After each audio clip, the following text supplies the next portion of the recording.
أحيا اتحاد المثقفين في مقاطعة الجزيرة يوم أمس الذكرى السنوية 23 لرحيل الشاعر الكردي سيداي تيريج عبر أمسية فنية نظمت في حديقة القراءة بمدينة قامشلو، وذلك بحضور نخبة من الفنانين والمثقفين والشعراء والكتاب الكرد.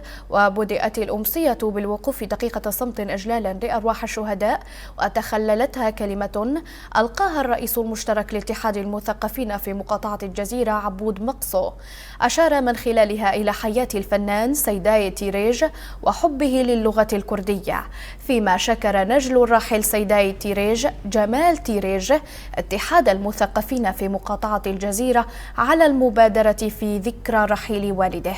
واختتمت الأمسية بعرض سيمفزيون عن حياة الشاعر الكردي سيداي تيريج.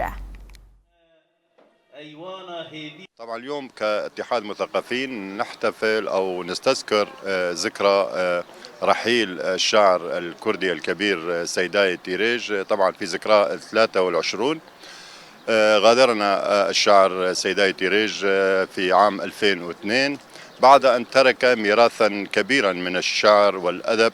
حقيقة كان سيداي تيريج أحد أهم أعمدة الأدب الكردي أو الشعر الكردي الكلاسيكي الذين حملوا لواء الشعر الكردي بجميع مضامينه القومية والعاطفية والوطنية.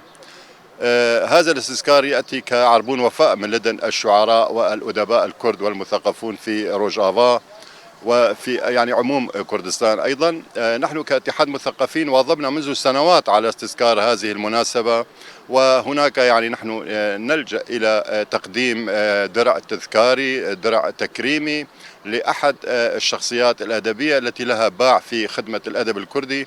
وهذا العام أيضا هناك جائزة تقديرية ستذهب لأحد الأدباء الكرد في روجافا.